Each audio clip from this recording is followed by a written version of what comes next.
I've had this on my shelf for a good couple years because holy shit, I never knew a sequel to Legend of Legaia was even made. The fact that I never heard anything about a follow-up to one of the big cult classic JRPGs on the PS1 made by someone not named Square or Enix, kinda also set my expectations on the low end, if I'm being honest. Legend of Legaia is a game that still gets brought up with a lot of reverence, and I played it both when I was very young and like 7 odd years ago, so I can say that it still holds up. It's not just some nostalgia pick. Legend of Legaia was good enough for me to make sure I played it to completion. And I'm happy to report that my expectations were set erroneously, because Legaia 2 is just as good as Legaia 1, if not better. Now, Legaia 1 is famous for its unique, almost fighting game-esque combat system, where you punch in different directional inputs to unlock special moves. With enough moves and inputs, you can start chaining combos together to do big damage, assuming you have the meter to spend on it. This is the big fucking thing the game is remembered for, and with good reason, because I think the other parts of that game fall down a bit. Don't get it twisted, I think Legaia 1 is very good, but I'm not sure I would push it into great. The story spends a lot of time being rather basic. Shit, the whole first act is one of the most by-the-numbers fantasy adventures possible. The pace of play is just a little too slow between overworld movement and waiting for enemies to scuttle up to you, and it takes a staggering amount of time for your third party member, Gala, to feel like he's actually able to pull his weight. But don't take my word for it, take the word of 2017 Jay, because I found all my tweets being mad as hell about how dog shit Gala is.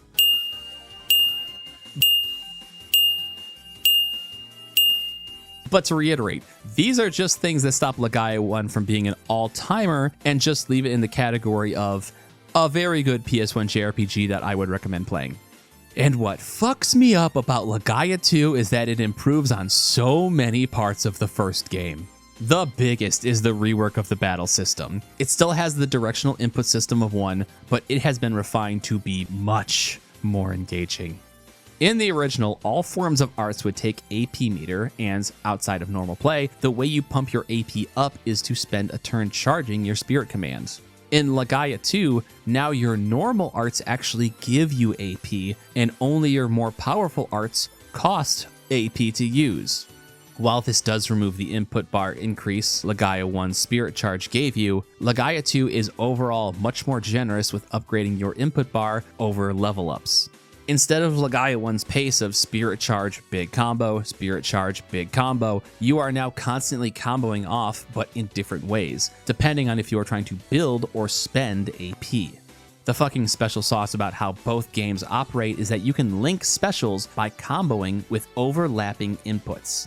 This makes the game so much fucking fun as you are trying to find the best combo lines, be it either squeezing in as many normal arts as possible to crank your AP up, cashing out as many big moves as possible, or specialty shit like starting your combo with a hyper art, which cannot be linked into but can be linked out of, and then piling on normal arts afterwards to recoup your AP costs.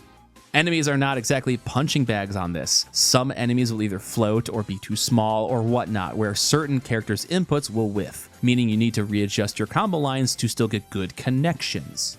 Throw in new arts like the expensive team-up variable arts into the mix, and you have a combat system that is some of the best in class.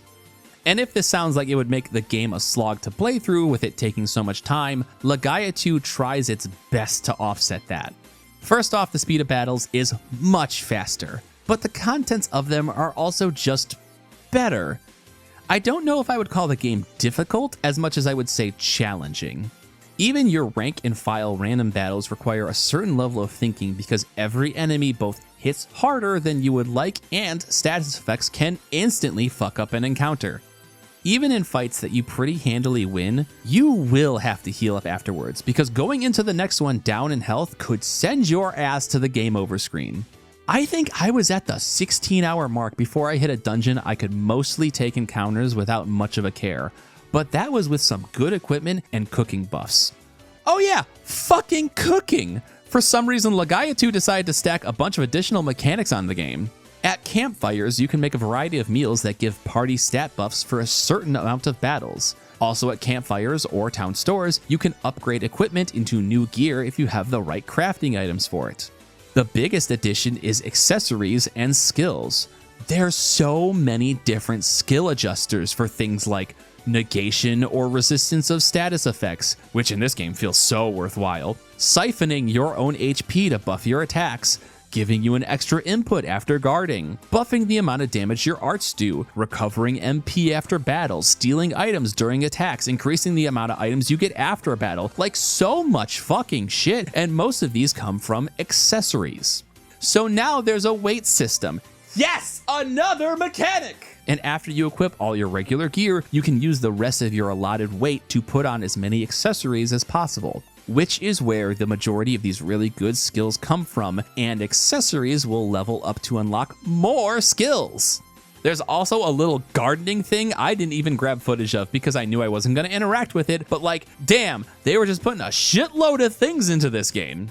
All of which makes it sing louder than Legaia 1 ever could from the gameplay side of things.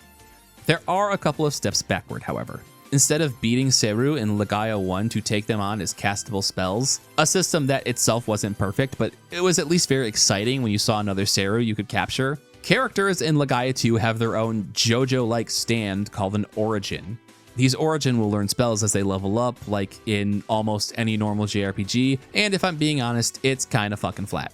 The good news is that their spells are very expensive and powerful, so outside of Maya's healing, these are game changers when they come down. But the amount of spells they'll learn and how fast they learn them makes the system feel like an afterthought for everyone other than Maya. But if there is one unavoidable complaint, it's something you have been watching this whole time. This game looks like penis. Legaia 1 was, on the whole, a pretty good looking game, especially for something that came out between Final Fantasy 7 and 8. Legaia 2, on the other hand, was just not sure how to use the newfangled PlayStation 2 as well as its contemporaries. And when I say contemporaries, I mean this game came out 5 months after Final Fantasy X in Japan and over 10 months in America. That alone maybe explains why I've never heard of this game, because FFX just ate its fucking lunch and left nothing but a pile of bones. Legaia 2 usually moves well outside of some junky running animations. All the attacks and emotions are done more than well enough, but it's really just that the modeling looks so penisy. Like, what the fuck were they trying with Maya? I get that there was an attempt to do the big eyes, big forehead thing to create that baby-like cuteness, but it didn't work, dude. But graphics aren't the only thing penisy about this game. Here I go!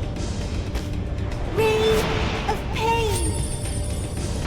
Frost, arise. We can't afford to lose. Try this one on for size. Take this. Not bad. Oh, fuck, man. This is some voice acting. There are some performances and lines that go down in the Bad Voice Acting Hall of Fame. Not everyone is bad, nor is everyone a bad voice actor, but I'm guessing the directing was nearly non-existent. Main character Lang is voiced by Cam Clark, a voice actor with a history of works nearly a mile long behind him, and here he is sounding fucking awful. Lines are frequently said too fast or otherwise delivered with a tone that doesn't match up very well. And again, this guy isn't some newbie off the streets, so I'm assuming the powers directing him were just totally out to lunch. But as far as complaints go, those two are the only ones. And if I'm being honest with you, penisy graphics and voice acting can really only dock the game a point or so in the grand scheme, especially when you put it up next to all the cool shit it does, like Maya. The first 2 hours of Legaia 2 are honestly a huge slog and kind of boring, but then you meet your second character, Maya, a mute girl who can cast healing magic but cannot attack. She becomes your dedicated item user and healer because she can't do anything else, and it stays like this for a good long while. It's not until the 8-hour mark where Maya finally gains her voice back and starts performing offense, but she does so in a way totally unique to the rest of the cast. Maya doesn't have a martial art or weapon skill. She's a magician, so her inputs are all elemental based spells. Her arts also don't work like other characters. She cannot link arts together because everything is just casted magic. This is so fucking cool because the game really takes the time to give you Maya at her most useless and work with it and have interesting battles where it's just two people and only one of them can attack. And then when she finally becomes a full-fledged party member, she does so in a way that is totally different to anyone else in the series. That shit's so fucking cool, man! And that's the power of Legaia 2. It's a game that isn't a pillar of its genre like its contemporaries, but it's a game that's constantly doing something cool. After that 16-hour point I mentioned where I had my first dungeon I steamrolled, the game retooled itself to be challenging again. That's cool. The game has so many little mechanics and side quests that you could spend more time engaging with if you are enjoying your time with the game. That's cool. The game has fucking Yasunori Masuda as one of the composers on the soundtrack. That's really fucking cool. Legaia 2, from a distance, is a game that looks very unassuming and maybe a little rough around the edges. But man, when you sit down with this game and it really locks in, holy shit, this was great. I know I'm selling it a bit hard. It's still like a 7 or 8 out of 10 JRPG, but Legaia 2 is without a doubt one of the hidden JRPG gems out there. If you liked Legaia 1 and can handle what the game is trying to do for the first act, you are rewarded with a truly special time that rewards you for giving it a shot.